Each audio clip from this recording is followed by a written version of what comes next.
Hi mga loves! Tara, samahan niyo muna ako magpaganda. Dahil taking ko today, kailangan muna nating magpaganda ng konti, syempre. Baka sakaling maigaganda pa.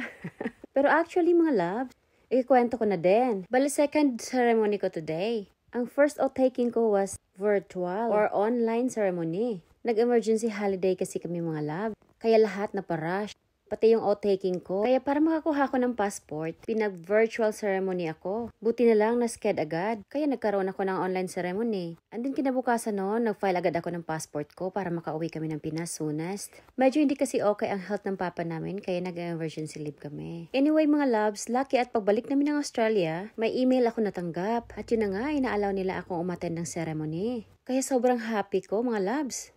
Dahil sa pag-attend ko ng actual ceremony, mas na-feel ko ang pagiging Australian ko.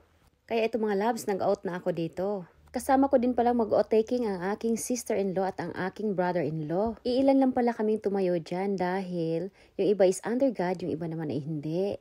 Iba pala ang venue namin kaysa sa venue ni Mr. nung siya ay nag-taking noon. Pero doesn't matter yan, ang importante na kapag ceremony kami. At yan na, tapos na kaming manumpa. At tumayo na din ako after manumpa dahil tatanggapin ko na yung aking certificate. Actually, green ang certificate ko mga loves kasi natanggap ko na yung akin nung nag-virtual ceremony ako.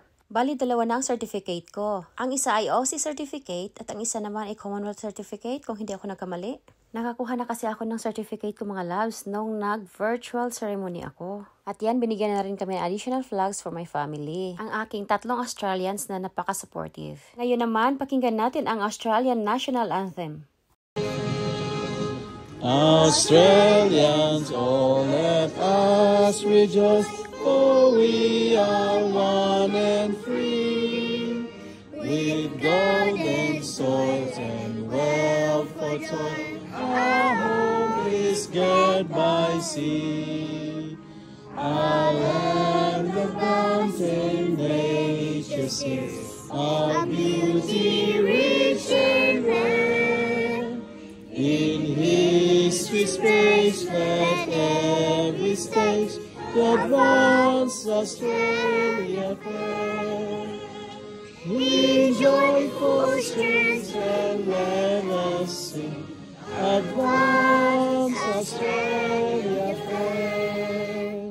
Beneath the radiant starry cross, Kings dwelling hearts and hands, to make this commonwealth of ours be proud of all our lands. For those who come across the seas, with brightness Christ to share, with glory's let us all move on to advance Australia fair.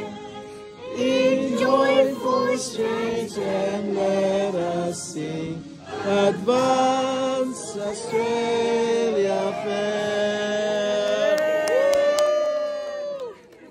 At yan, we are officially Australians na. Yung isang officers doon, medyo maluha-luha. Medyo na-touch siya sa kanta namin after. Nakaka-touch naman talaga kasi once andyan ka sa crowd na yan at sabay-sabay na kumakanta, medyo matatouch ka din talaga. Kaya pakinggan natin ang mga susunod na kaganapan. Because when I say Aussie, you say oi. Aussie! Oi! But no, you say it a bit louder than that. Okay, I want it nice and loud, okay? Are we ready? Yes! Aussie! Oi! Aussie, Aussie, Aussie! Oi, oi, oi! Aussie! Oi! Aussie, Aussie, Aussie! Oi, oi, oi! Aussie! Oi! Aussie, Aussie, Aussie! Oi, oi, oi! Give yourselves a round of applause! At after ng ceremony, naghanap na kami ng makakainan namin. Medyo late lunch na mga loves. At nag-start ang aming ceremony around 1 o'clock. Kaya pagdating namin dyan, hindi na sila natitake ng mains order. Snacks order na lang mga loves.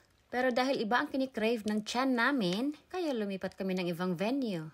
Lucky open sila at ready to serve sila ng mains. Kaya busog-lusog after. Anyway mga loves, yun lang po. Salamat sa panonood and thanks for your time. Bye!